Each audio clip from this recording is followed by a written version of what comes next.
છે મને મારી સામે અહીંયા ક્ષત્રિયો બેઠા છે, મારી સામે પટેલ ભાઈઓ છે, મારી સામે કુંભાર છે, મારી સામે આયર છે, મારી 18 વર્ણ મારી સામે બેઠા છે, પણ આ દેશનો એક વટની મને વાત ગમે એટલા માટે 1920 ની આસપાસ રાજસ્થાનની ધરતી અને અલવર મહારાજ પોતે ઇંગ્લેન્ડ ફરવા માટે જાય છે, લંડનમાં ફરવા માટે જાય છે, 1920 ની આસપાસની તમને વાત કરું છું. અને અલવર મહારાજ છે એ ફરવા માટે જાય છે અને એક હોટલમાં રોકાણા, ત્યાંથી હવારમાં સ્નાન કરી અને નીકળ્યા, સાદા ડ્રેસમાં પોતે પોશાકમાં હતા અને નીકળ્યા. ધીરે ધીરે ધીરે ધીરે ધીરે ધીરે હાલ્યા જાય લંડનની એ બજારમાં. એમાં રોલ્સ રોયનો શોરૂમ જોયો એને, રોલ્સ રોયની જે ગાડીઓ આવે ને એનો શોરૂમ જોયો. આપણી ખુમારી અને આપણો વટ કેવો અને વટને કેવો પાળ્યો છે એટલા માટે મને આ વાત ગમે એટલે કહું આપને. અને એને રોલ્સ રોયનો શોરૂમ જોયો એટલે મહારાજને એમ થયું કે અંદર જાઉં, ગાડી એકાદી જોઉં ગમે તો એમ. અને પોતે અંદર જાય છે, શોરૂમમાં જઈ અને અલવર મહારાજ જયસિંહજી છે એ ભાવ પૂછે છે, રોલ્સ રોયની ગાડીનો ભાવ પૂછે છે કે આ ગાડી કેટલાની દેવો છો એમ, આની શું કિંમત છે, શું પ્રાઇસ છે. તો એ રોલ્સ રોયના જે એનો શોરૂમનો જે મેનેજર હતો ને એમણે એવું કીધું કે તમારા હિન્દુસ્તાનીઓની ઓકાત નથી કે અમારી રોલ્સ રોયની ગાડીની કિંમત પણ પૂછી શકો. આવું એણે કીધું.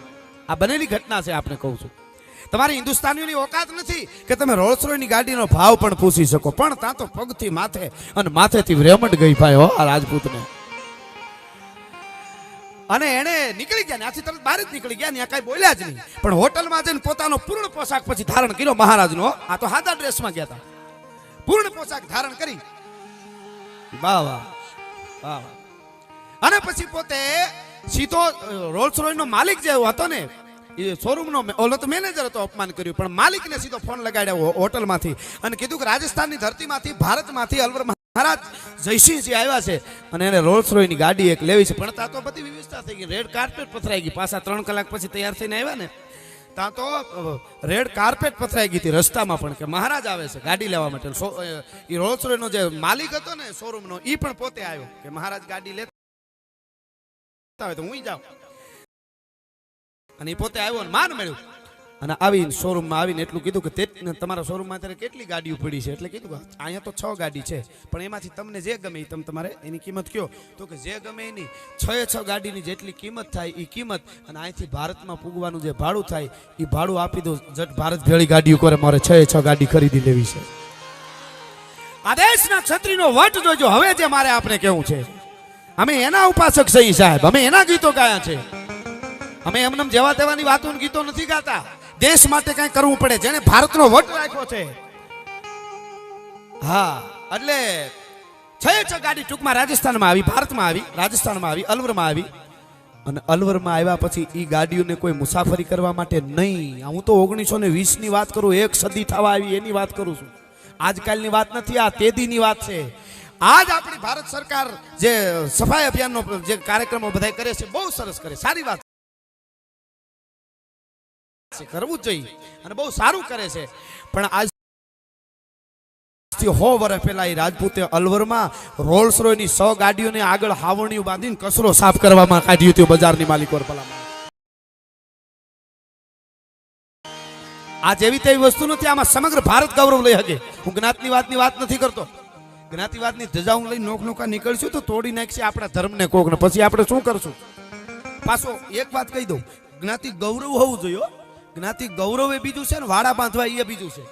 જ્ઞાતિ ગૌરવ પાછું હોવું જોઈએ કે એટલે તો આપણે તે સોગંદ ખવાતા ને પેલા કે તમારું કામ ન કરો તો રાજપૂત નહીં, તમારું કામ ન કરો તો આયર નહીં, તમારું કામ ન કરો તો પટેલ નહીં, તમારું કામ ન કરો તો સાધુ નહીં, ચારણ નહીં, કુંભાર નહીં, હરિજન નહીં, જે હોય એ ગૌરવ હોવું જોઈએ. પણ હવની ધજા હું લઈને નીકળી જાય ઈ નહીં. એટલે હું આપણે આ વાત, અને 6 ગાડીઓ રોલ્સ રોયની હતી. એ 6 ગાડીઓ કચરો સાફ કરવામાં એને કાઢી. ધીરે ધીરે ધીરે ધીરે આખા ભારતમાં થતા આખા વિશ્વમાં ખબર પડવા માંડી. અને પછી કોઈ માણસો ઇંગ્લેન્ડ હોય કે અમેરિકા હોય, કોઈ માણસો ભેળા થાય નહીં એટલે કોઈ પૂછે કે તમારી પાસે ગાડી કઈ છે, કાર કઈ છે? એટલે ઓલો કહે કે મારી પાસે રોલ્સ રોયની ગાડી છે. એટલે તરત માણસ હવા માંડ્યા, દાંત કાઢતા કે રોલ્સ રોયની ગાડી કઈ? ઓલી ભારતમાં ઈ કે અલવરની બજારોમાં કચરો હારે ઈ ગાડી તમારી પાસે છે? માણસો હસવા માંડ્યા. આ બનેલી ઘટના કહું છું આપને. અને પછી કંપનીના માલિકને ખબર પડી કે આખા વિશ્વમાં ગાડી ખરીદવાનું બહુ ઓછું થઈ ગયું છે રોલ્સ રોયનું.